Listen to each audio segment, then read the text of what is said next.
Hello, everyone. My name is Julie Ann Meyer, and I am the host of Own Your Wellness. And I am excited to be here today. I've got a special guest that loves animals as much as I do. And let's just bring her on. Her name is Jennifer Peavy.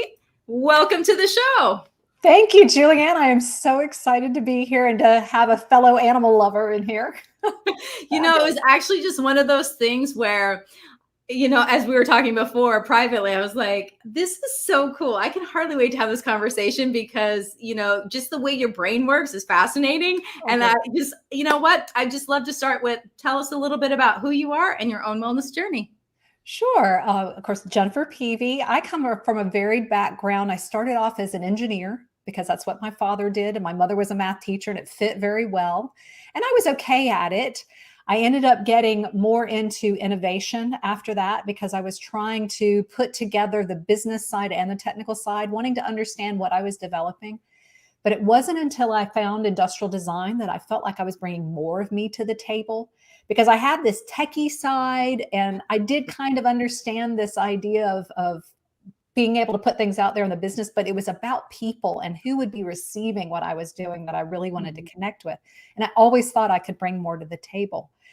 And so that was a lot of where my career journey was. My wellness journey really, it kind of urged me and nudged me through most of my life, but really kicked into high gear with the pandemic. I had gone into it about 3 months beforehand, and we were talking about privately about animals. I had adopted a puppy. It was the very first puppy I had adopted. I had turned 50, and I decided to have a paternity leave, and I took 50 days off. Of course, not knowing that a pandemic was coming.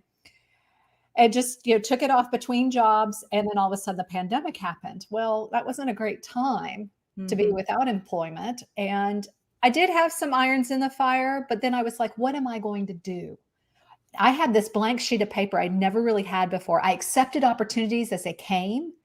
This time I got to decide everything for myself. And so I created this structure where I spent some time thinking about it and then trying some things out and prototyping it and going back and forth and going back and forth. And I found that structure gave me a peace and joy despite being in the middle of lockdown by myself. Even though it was great to have a puppy with me, it was a lot, but I still was finding peace and joy within that space because I was spending time with myself and really trying to understand who I wanted to be and what I wanted to do. That's a beautiful story because so many people took that time to wait, took that time to wish that things were different and, just hope that it would go back, whatever that means. Yep. Nothing has ever gone back in time. But I like that you were willing and able to sit with yourself and just be like, what do I want to create instead of what's on my plate? And, what I'm hearing you say is that you didn't make your decisions from fear or lack. You were coming from a creative place. And I adore that. And part of it was creative, but I will admit there was a lot of fear in there that I was having to do battle with. I had always been employed in corporate America, always. And when I left, I did take a interim position in academia, applying some of the skills, but assumed I would always go back to corporate. And I'm sitting here in the pandemic thinking, do I want to do this? Do I not want to do this? Like many people were thinking about that. But I did battle this inner voice that said, you have to. That's the only way you can do things. And in a way, fortunately, it was long enough that I had the chance to think differently and give myself the chance to think differently. You brought up a really important point, though, is that even when you are creating, it doesn't mean that the human emotions go away. No. That fear it's there, but you sit with it instead of avoiding it or trying to make the journey less painful, shall we say, even though, really, it's just a matter of perception, but. Yep. No, Definitely sitting with it. Yeah, exactly. So I would love for you to share a little bit more about your relationship with your dog and how that has sort of shaped things for you. Well, that's interesting because I actually started with those 50 days that I had with her. I would note, it was my first puppy. I'd had dogs before, but I would make notes about the things that surprised me about her. And the things I learned from her. And there were all sorts of things about, okay, so I went through training and I was doing YouTube videos. And before the lockdown, I was going to training and they had the main 5 and had all this other stuff. She is a very smart dog. And I would assume, oh, you picked that up quickly. Let's pick this up quickly. And I would learn very soon about how she would get frustrated. And she didn't get angry, but she would just kind of stop and go, I don't understand what you want. And I realized that I was jumping 5 steps ahead because in my mind, I could see the 5 steps. But of course, it's the first time she had ever seen them. And what I realized is I needed to go back and take a smaller bite and get her to master that little bite. And then she was feeling successful. And as she was feeling successful, therefore, she was very excited to learn more and to do more. And now that I say that, that was one of my lessons is also during the lockdown that I was always trying to take on too much at once. Yep. And that I needed to take smaller bites and celebrate those successes in between. Yeah, absolutely. You know, and it's kind of, I mean, a lot of people don't realize too that, you know, when you, first of all, celebrate those tiny wins, it creates, you know, this attraction to do more. Like you're more excited to take the next step. And, you know, celebrating those small wins, I think is completely underrated at this point, you know, because there's going to be times when you don't feel like doing whatever it is you want to do. And if you build up that framework and build those new neural pathways, then there's not so much resistance when you don't feel like doing it. So absolutely. And even in my structure, I literally have a time of celebration because it was, well, and part of it was because I don't naturally do it. I finished a task, therefore go on to the next one and keep going, keep pushing. And so I was like, no, let's stop and acknowledge what happened. So what is your puppy's name? Lucy. Lucy. Oh, I love that. Lucy the black lab. Oh, I love that so much. And, you know, I like that you were able, because I think the animals are one of our biggest teachers. And, you know, they reflect back to us things about ourselves, whether we realize it or not. I agree.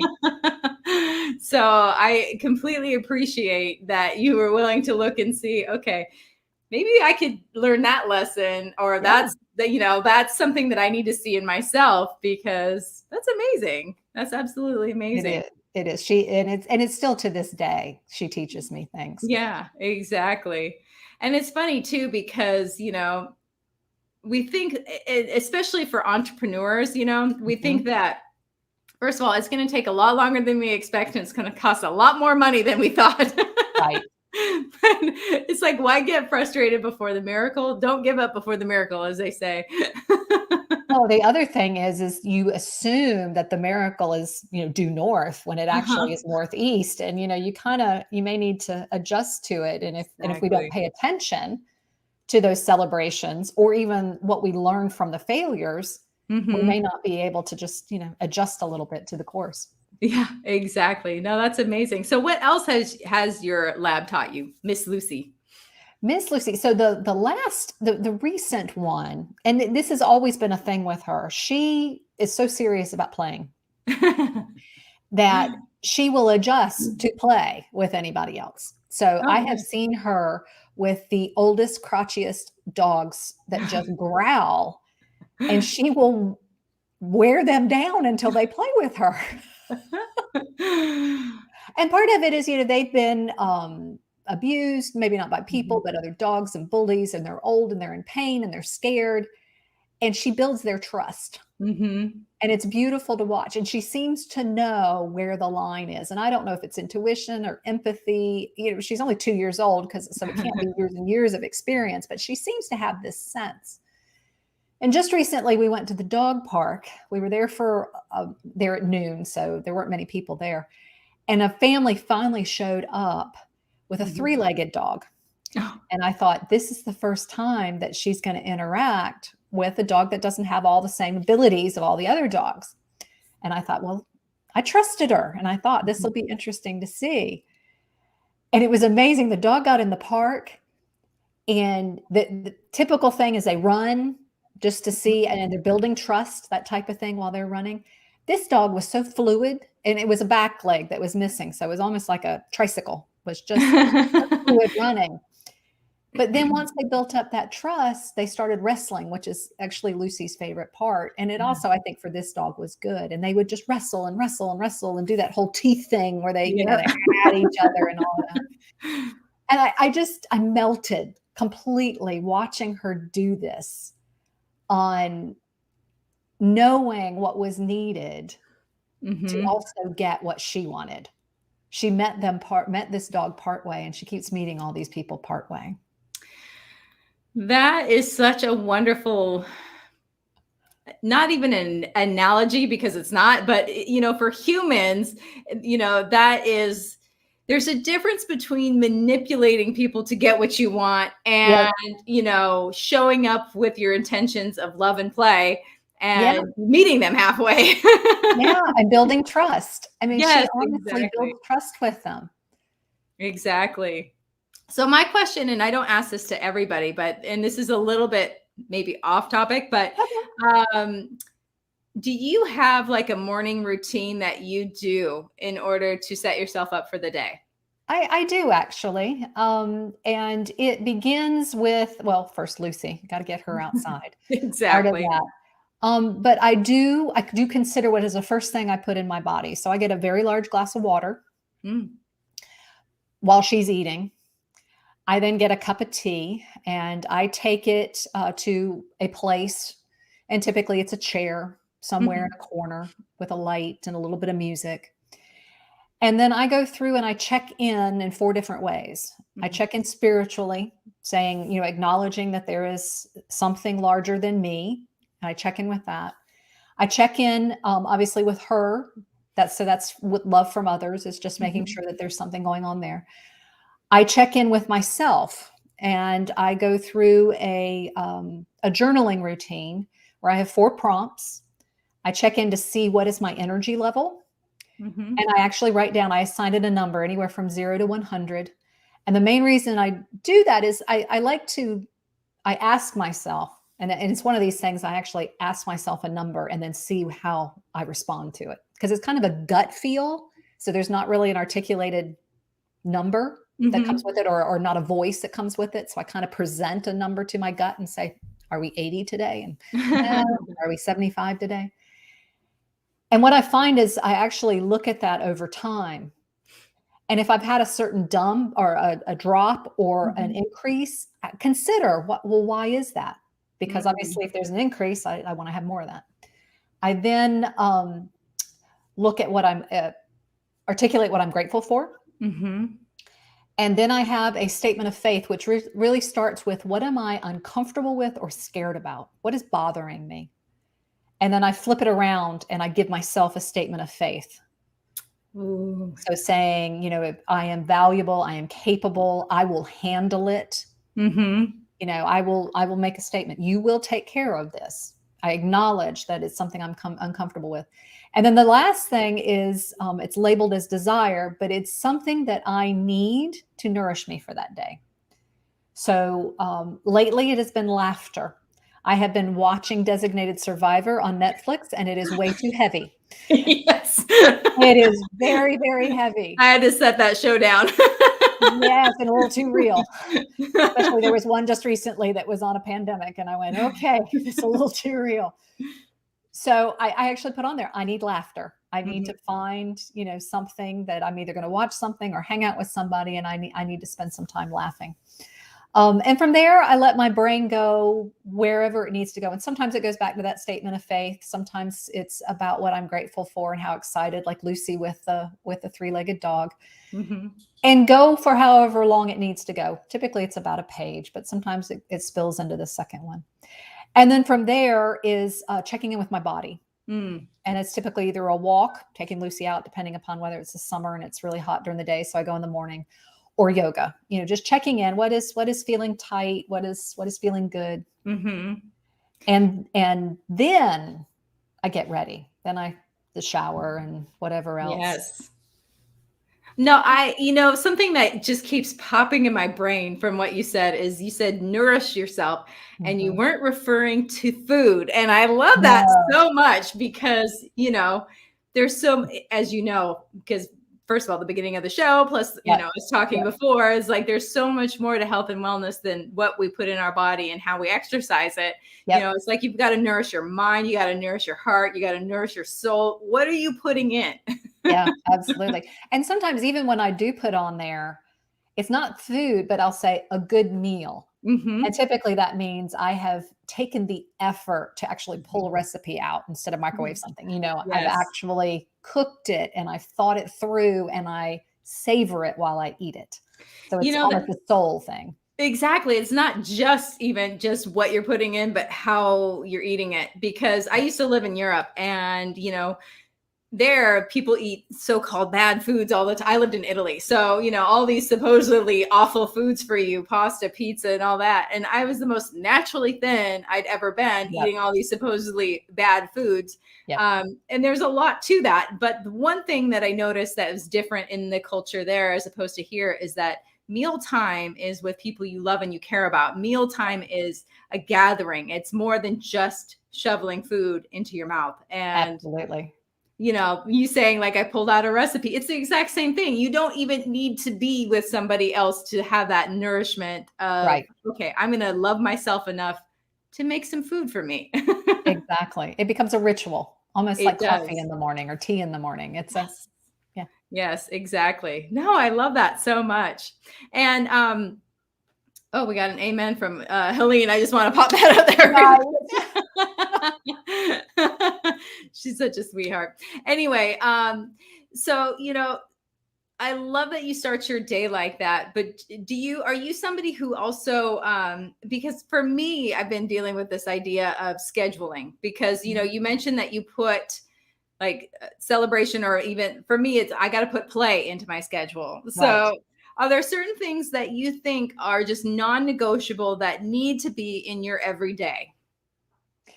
And I do find that my practice is part of that, that I need to start my day that way. And right now, what I do is, yes, Lucy has to go outside, but I go back to my bedroom.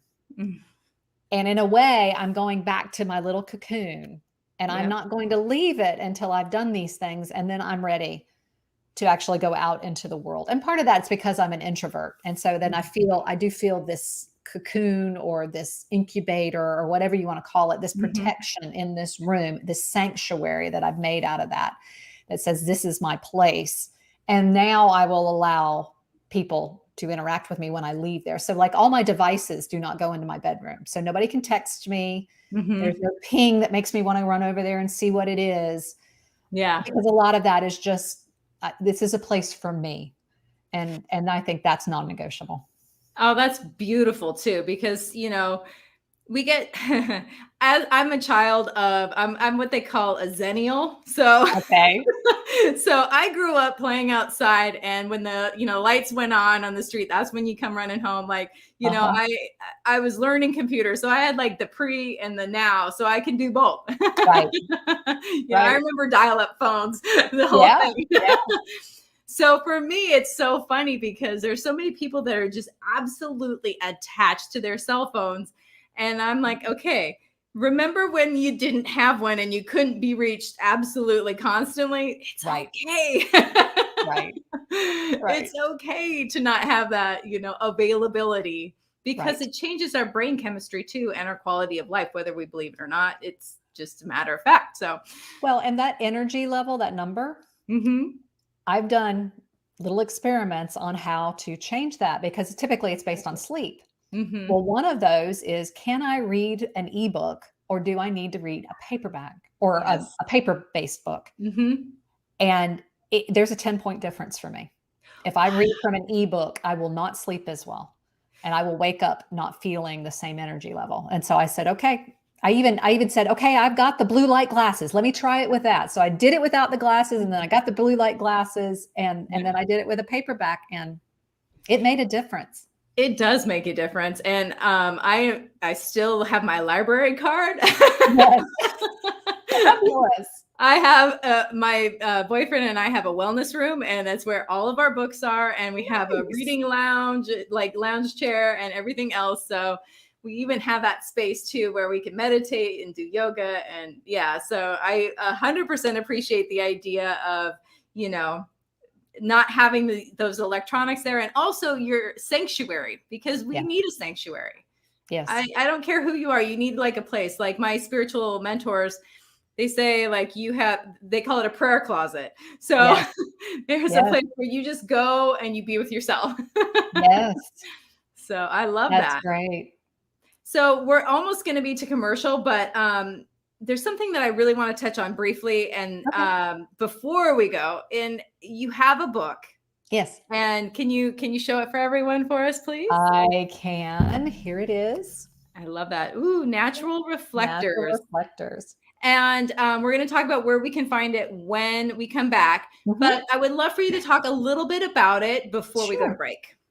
So part of coming out of the pandemic, or within the pandemic, I created this structure and I created my own workbook. And of course, I was unemployed. And I thought, well, this might be something worth sharing. I was getting a lot of peace and joy and seeing a lot of stress around me. So I thought, okay, let's talk about it. Started talking with some friends and came across this group out of Georgetown that as an entrepreneur class, you write a book. So they figure that's part of it. There's your product. And they advised that I actually write a book and then do the workbook later. And so that's how this all came to be, was this idea of how do I combine reflection and action? And my particular twist on it was, how do I engage with nature, or how am I inspired by how nature combines rest and action or productivity? And then how do I apply that to my own structure? That's beautiful. I love that so much. Cool. So there's the book and the workbook, or just the book for now? Just the workbook for now. I did actually release a blank journal, a matching journal for Christmas, going with that.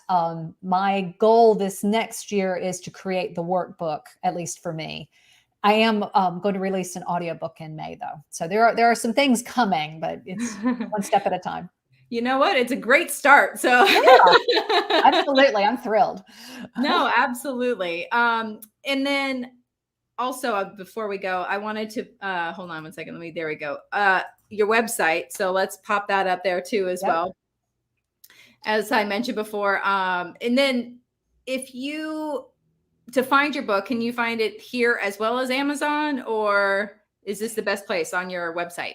Well, we can't find it there, but it will take you over to Amazon. Perfect. And then one more time, if you could, we're going to show it again, but if you could pop the book up, just so that people, when they're looking through, they'll know exactly the cover that they're looking for. Yeah. And it's not an issue. You go Natural Reflectors book, but this is a term in photography. Oh, fascinating. Yeah. So there's this idea of, when you've got the lights and you've got some sort of reflection of the light on your subject. You do have a natural ability to cross different ideas and bring them together, don't you? well, and when you go to Amazon, you'll see all of that in the search. And then there's me. That's amazing. I'm just absolutely fascinated with how your brain works. Thank you. Absolutely fascinated. But we do need to go to commercial. Okay. So we'll be back in just a minute, okay? Sounds good. Oh, this is great. And before we go to commercial, I want to say hello to everybody who is watching us live. You are always appreciated. And we do, like I said before, commercial time. So let's do that. And we'll be right back after these messages.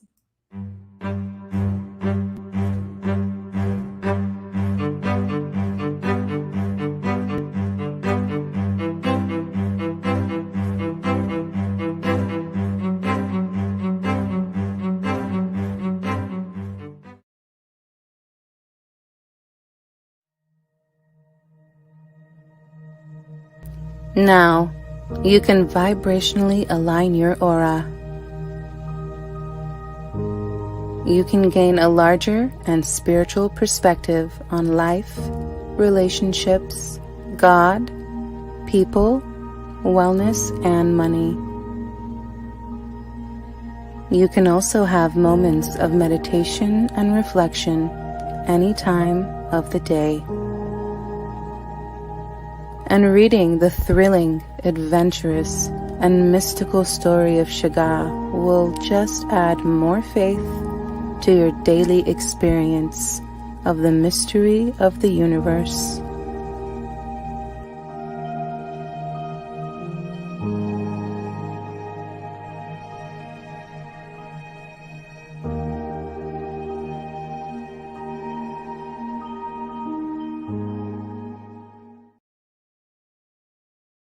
When drug or alcohol addiction take over, things begin to disappear. Your friends, your family, and eventually, you. Recommended by Dr. Phil, New Method Wellness can help get your life back with individualized treatment plans for dual diagnosis clients. New Method Wellness provides the most highly credentialed treatment in a safe and welcome environment. Call New Method Wellness for your free consultation and ask about our national accreditations. Together, we can put the pieces back together.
Welcome back, everyone. If you're just joining us now, my name is Julie Ann Meyer, and I am the host of Own Your Wellness. And today's guest is Jennifer Peavy. Let's bring her back. Hello, my new friend. By the way, Helene and I were noticing your artwork. It's very beautiful. Oh, thank you. Thank you very much. That was actually one of my explorations during the pandemic as well. As I've always wanted to be a working artist. And so this was the idea of getting the process down. You know, sometimes artists, when they're working under a mentor, they will make 100 of something or whatever it is. And they get there. I got to 50. No, that's absolutely amazing. You don't know this, but I actually went to art school in Italy. Oh, nice. Yeah, it was fun. It was definitely a fun experience. I've kind of like done a little bit of everything, but art school was definitely my favorite thing. So in Italy, that I can see why. Yeah, absolutely. So, before we go into that, I really would want to talk about your books some more. So, we've talked about a little bit about the title. Can you explain, how what that means in photography and how you likened it to your book? So part of it, yes, it's in photography. It wasn't necessarily part of how I got there with the book, but it was interesting how the two get together. But it's the idea of you want your subject to have light that's coming onto it. And it's whether it's artificial, how does it look? Or does it look natural as it comes into it? So is it taking natural light and reflecting it onto the subject? And so you can have different colors if it's warm or cold and that type of thing. What I was doing was looking at the idea of combining reflection and action as part of my structure. And what inspired me as I was following a couple of authors, Christina O'Reilly and Dr. Ezzie Spencer, who work with modern management practices and then ancient wisdom. And both of them talked about following the moon. And I was trying to look for something new. I had my engineering process, I had my innovation management process, and I had my design process, but each one of them were siloed. So really, when I had that blank sheet of paper, I was saying, what would my process be? So I wanted something different to make myself think different. And so I said, okay, well, let's look at the moon. And part of what I did is I used the moon as a timepiece. And I said, when it is darker, that is more reflection. And when it is lighter, there would be more action. And so therefore it would tell me when to do what. And I kind of just followed that for a while, maybe 2 or 3 moons. And it's somewhere in the middle there, I realized that what I was doing was actually applying the design process within there. So I was in the reflection time, dreaming about what I wanted to do. And then as the light would start coming, I would start mentally preparing for it. And then I would make prototypes, and then I would iterate on those prototypes. And then I would synthesize what I had learned to see if it met what I had dreamt. And then I would start documenting it. I actually at one point would make a presentation to the client, as we would do in our firms with our design projects. And I would present to myself and say, this is what happened. And then I would stop and critique it, which I'd never done before. I'd never given myself the advice that, I give to everybody else, and then clean up and prepare for the next moon. And the nice thing was, it's 29 days. This is a nice bite. It's long enough to get something done, but short enough that you can iterate and say, okay, I liked this. I didn't like that. And I could decide what to take into the next cycle. Moon cycles don't resonate with everybody. And so part of what happened with the book was this idea of, let's expand this more into how does one develop their own personal process, looking to nature for inspiration. And here's me as an example, not the example. And so that's part of it. The first part of it is about, how did we get here so busy? Why are we burned out? Why should we consider reflection? And then there's a section on, how do we even look at nature? Looking for patterns, looking for layers. Why should we even be inspired by it? And then finally getting into, how do we apply all of this? And it really, that last section is going back to, well, try, see what works, come back and iterate again on that. So I love that. So that was part of where the title came from, was saying it's being natural and nature, and we're going to reflect. So that's how that came together. No, that's beautiful. I mean, it's the only word I can think of off the top of my head that encompasses what your explanation, because, I like that you take these, all of your background, and then also bring in what might be not considered science, necessarily. Right. However, I don't see how, people, the thing with the moon, let me just start with this. The thing with the moon that it took me a long time to think about is, one is, people like, oh, it's a bunch of crap and all this, but it's like, the moon can move the ocean, and we are mostly made of water. Right. So to think that the moon doesn't affect us is kind of silly. Right. And quite honestly, I was just saying, okay, it's a timepiece. Exactly. That's all I was saying, is just connecting with the fact of when, and the fact that when I go outside, I would see the moon. It would remind me of this new habit. Yeah. And would make me feel connected outside of me. Yes, exactly. That's beautiful. And one of my spiritual mentors, he's always talking about, what season are you in? Same idea. And so 2020 was about the moon phases, which I still do. But then 2021, what I've done is say, okay, well, the light changes with the year. Yes. And so therefore I actually assigned the same thing I did with the moon phases, but I assigned the entire moon with a theme. So January was about dreaming, and then February is about mentally preparing. And then the spring was about prototyping, and the summer was about refining. And then September was harvesting, and October was not refining, but documenting and saying what happened. And now we're we're going into this phase of resting. Now that it's December, and I am really excited. A lot of people don't even appreciate the idea of resting. No, especially in December, with the holidays. Yeah, exactly. But it's true. There's just, there's a time for everything. And I think that you touched on it briefly, but and I'm going to put it in my own words, but we turn into human doings instead of being human beings. Yep. And forget that there are ebb and flow. There's ebb and flow to everything in nature. And we are a part of nature, even if we're living in our homes and driving our cars. Yeah. I make this argument in the book about what is it that makes us continue to be busy? And part of the argument I said is that we feel like, well, we're in the Western cultures, which means we feel that time is linear. Yeah. And therefore, if we don't deal with it now, it's lost forever. The second thing is that we assume that we are going to lose out to something. There's always been something that we're competing with, and it used to be other people, but now it's machines. Yes. And so even cognitively with AI, I mean, how they're talking about how many articles are being written by robots, and now there's designs out there. You can go to Canva and you can get all these wonderful designs and all of this done by a robot. They're good, and I'm not saying it's bad, but it leaves what are we as humans are supposed to do if we're going to compete against robots. And some people are still competing against them, and there's certain things we can't win. So it goes back to what is left is what is a human can do beautifully as opposed to a machine do efficiently.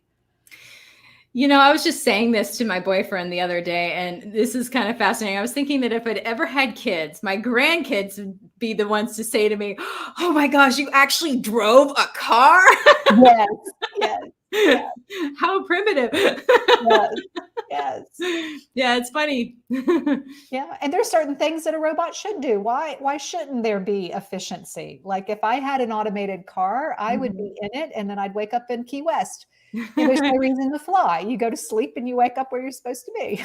Yeah. Well, you know, I really struggled with that idea a few months ago, and that, you know, because of COVID, a lot of jobs and a lot of things have been eliminated or altered because of how the world has changed.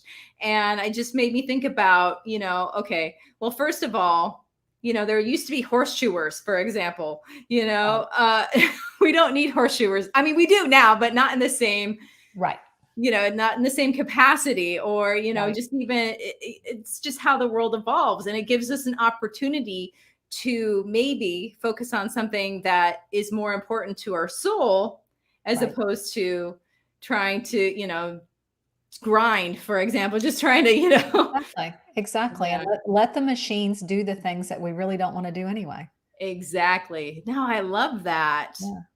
So during your reflection periods, have you discovered something that maybe you don't think you would have taken the time to notice? So there are many things. I do think, though, this idea of when I put the design process in there, the idea of, okay, I did all of this work and I'm at a point of what does it mean? And did I get what I wanted out of it? Because when I dreamt, I will write down what was my intention. Ooh. What would be good enough?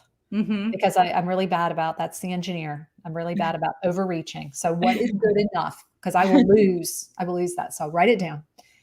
And when I go back and evaluate and take that time to present to myself and then breathe and then become the client, that was extremely powerful to then say, is this what I wanted? And it's almost like going from the head to the gut.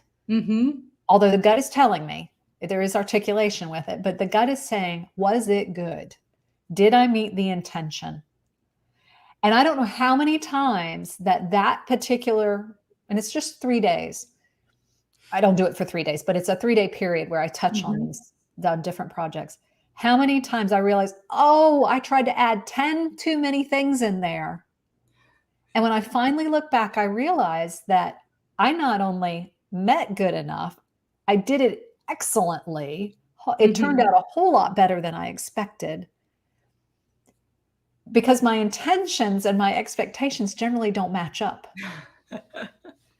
But I'm able to celebrate the fact that I won in a way, whatever, however you want to put it. It turned out the way it should have turned out, but I get lost sometimes along the way while I'm in the doing. So that's part of the cycle. It's not only reflection and action. It's the idea of going up high and looking at everything, or getting down in the details. And I get lost when I'm down there in the details. So it's nice to be able to come back up and take a nice look and go, look, it's really beautiful. You did it. And then we celebrate.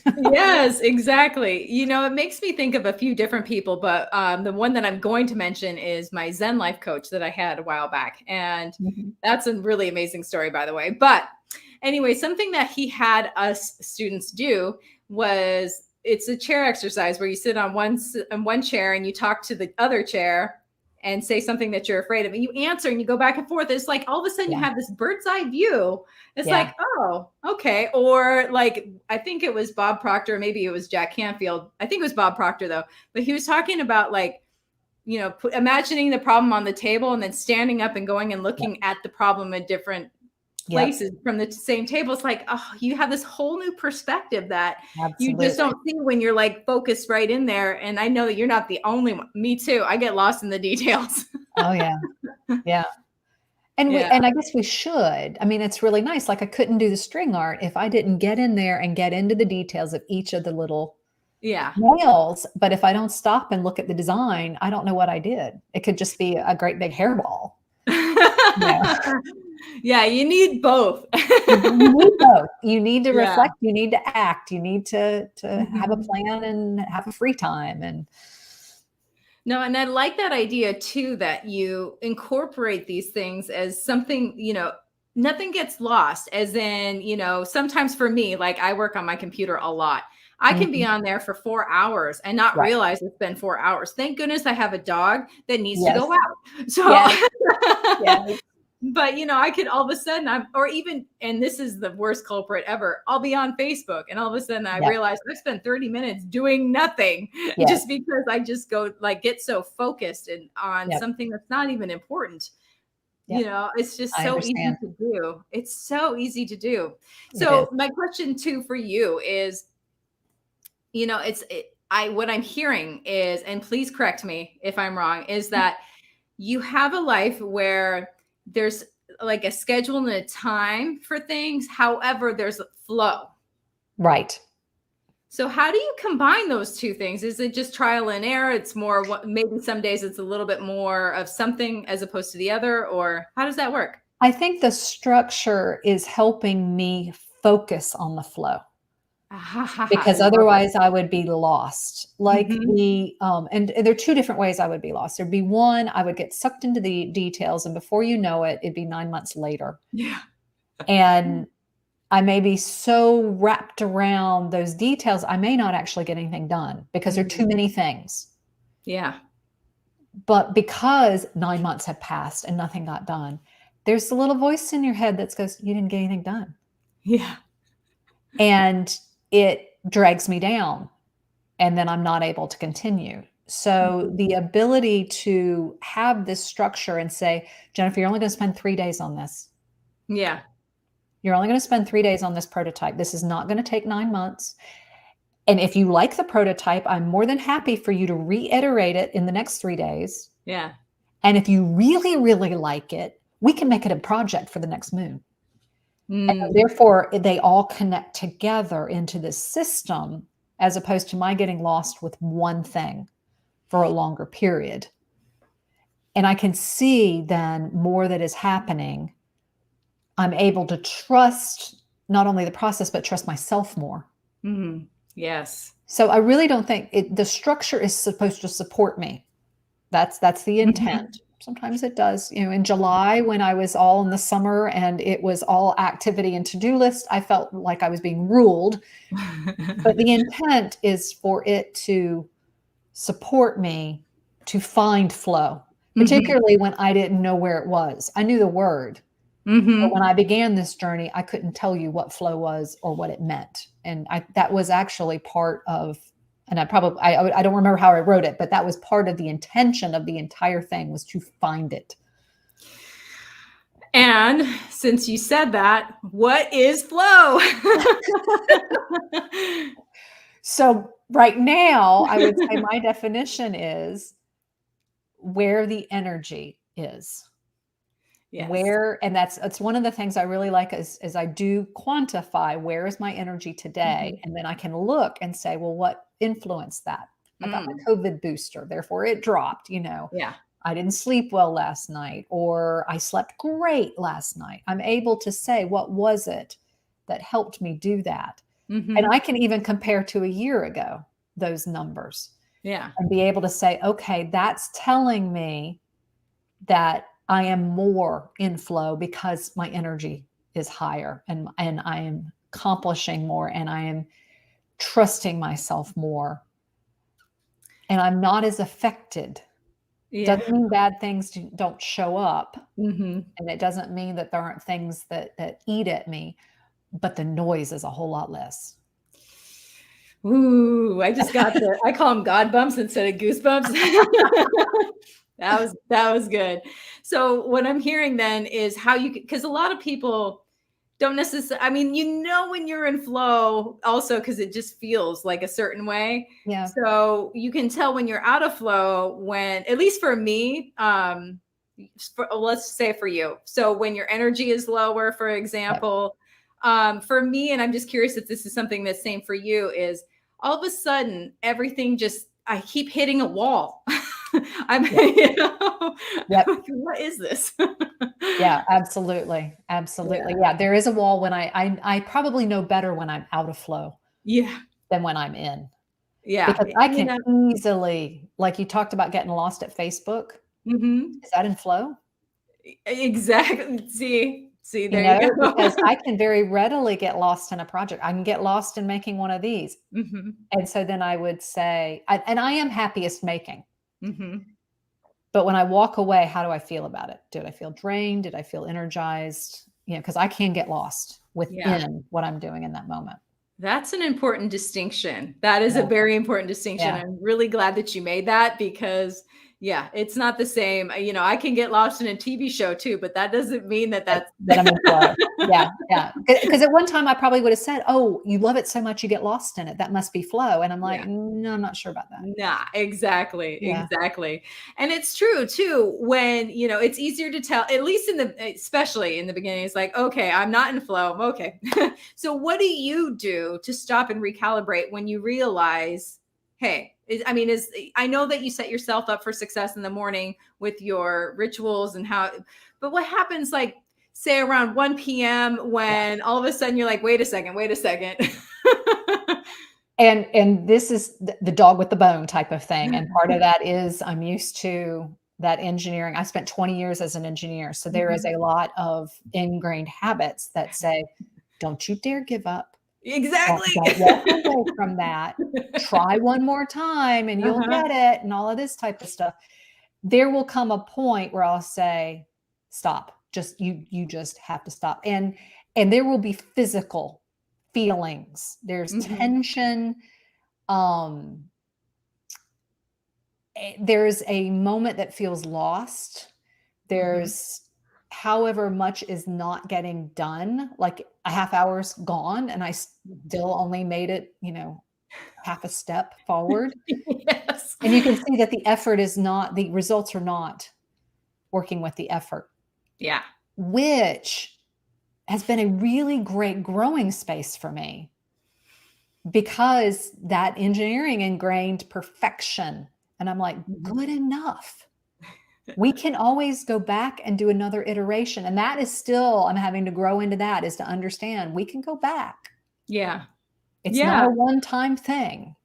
Let's see what we learn from that. So I have to stop. Sometimes I have to go walk. Sometimes I have to go eat something because if it's really bad, it's because I'm hangry. I needed something. No, I think that's a really good point too. For me, it's, I just stop, put it away, go for a walk, go eat. Like you said, for me, sometimes I just need to not, I just need to be.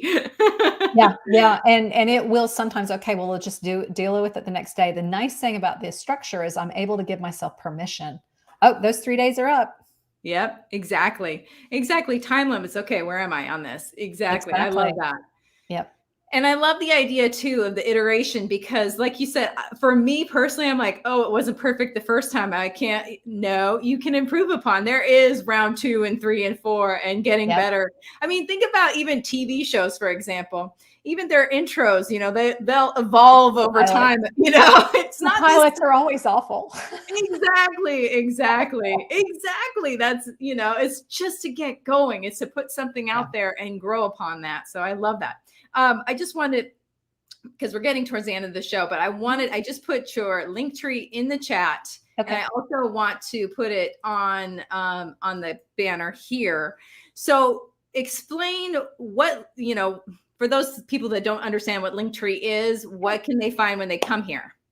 So Linktree it's a nice way to have a bunch of URLs within one place. And then this way, this can sit in social media, like with Instagram or wherever it is. And then therefore I can change things and you don't have to know about all the new URLs. So within there, you'll find all of my social media handles, links to everything. There also is the links to the Amazon sites for the book and for the journal.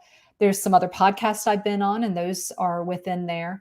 And then there are a couple of things. I've written an article series for when I launched the book. And then there's a cornerstone article that will link you over to the Medium site. And then there's a few little things during the launch, like my epigraph was about Hope for Flowers by Trinus Paulus. And I have a little bit out of there, and I let you watch the entire video if you want to see the context of the story. And so that's what's out there right now. Oh, I love that. That is fabulous. And of course, the Black Lab. Yeah, and the Black Lab, yes, for Lucy. I like that through line because it makes it easy. Your name and the Black Lab. It's easy to remember. Well, and part of it too is Peavy with an E, the second E. Most people drop it. Yes. And so it's nice. These are things that people aren't going to misspell. So yeah, exactly. Oh, I love that. And then also, I just want to put up your Instagram as well. What can people find specifically on there? So right now, I'm going through a campaign talking about the journal and the book, obviously getting ready for Christmas. And then there's some other articles in there. One of the things that I'm thinking that's happening or kind of evolving out of this is I'm spending time looking at nature and making metaphors back and saying, how would we apply that? For example, I just had an owl sighting recently, and I haven't seen an owl probably since 2017. And he and I sat there and stared at each other for a while. But the idea that, he had come out just as dusk and we were trying to get our walk in just before it got dark. Yeah. And we were able to cross paths. And I was, it was just enough light I could see him and not too much light that he could see me. And I thought, how often do I not look for the edges on where people have different abilities or people that have different timing, and how can I interact with them was kind of part of that. So some of the posts out there are writings like that. Ooh, I like that. Yeah.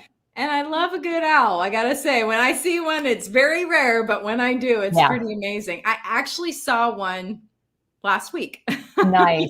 Just flying. I was up in Washington visiting my parents for the first time since COVID, and they live in the nature. So there came one. It was pretty amazing. Well, and I'm in downtown. Now, granted, it's Raleigh. It's not Manhattan, but this is downtown. And here's a barred owl. I mean, he was 2 feet tall. Wow. That's amazing. I love that. It was. It's kind of cool how sometimes nature too will come to us. Like when I lived in Manhattan for a long time. And 2 times I've had a butterfly land on my shoulder while I lived in Manhattan. That is cool. I mean, what are the odds of that? Yeah. It was pretty neat. I'm like, okay, what's the significance? Because it's got to mean something. I don't know what that is, but it was pretty cool. That is very cool. Definitely. Yeah. So we only have a couple of minutes left. I'm just curious, is there anything that you would love to share with the audience before we wrap up? So I think the big thing is busyness is a choice. Yes. And it may take a lot to get out of it. Yeah. But you are so worth it to be a human being and not a human doing. Oh, I love that. And one more time, if you could pop your book up there for everybody to see, I want to make sure. Absolutely. I love that. I love that. And is there anything else that you want to mention about your book that maybe, people can expect to find inside? Well, a lot of it, there are stories. There are personal stories, and then there are first account interviews. And I personally love them. I would love to hear what other people think and what resonates with them, because I will be, working on the workbooks. So that's part of what I'm doing is trying to understand what is resonating with people, what is helping them, what is not resonating. And that's perfectly fine as well. So it's a work in progress. And so the best way to reach out to you and give feedback, would that be through your website? It could be the website or through the social media. That's perfectly fine too. Yeah. All right. I That's love great. that. And I love that you're open and willing for that, because a lot of people are like, no, it's like, I don't want to hear anything negative. And it's not even negative, Yeah. It's I can't edit the book, but whatever the next thing is, we can talk about that. Exactly. Yeah. And I love too that there's stories, because it's relatable. And like you said, you're an example. Not the example. Yeah. Yeah, I love that. And I love that, I always appreciate it when a guest will say something to the effect of, this is how I've done it. Mhm. And it's not necessarily exactly how you need to do it, but this is how I've done it. And this is where I think part of that area of what I'm searching for is, I'm not sure other people are as comfortable with a blank sheet of paper as I am. Yeah. So that's part of what I'm trying to understand is, I know people like to edit. Mm-hmm. Yeah. What would that first thing be that people would like to edit? So it's almost like, let me give you the prototype, and then you go through the iterations to create the prototype, but I'm not sure what that prototype should be. Oh, I love that. I love that so much. Well, Jennifer, I just want to say thank you so much for being on the show today. It has been an absolute honor and pleasure to have you here, and I can hardly wait to see what you come up with next. Well, thank you. And it was fabulous to be here. This has been a load of fun. Awesome. Well, have a great night, and hopefully we'll be able to chat soon. Yes, sounds good. Thank you. Thank you.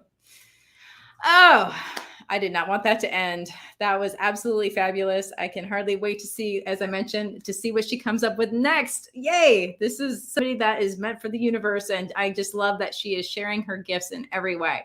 Unfortunately, that is all the time that we have for today. And we will be back on Monday. So enjoy your weekend, everyone.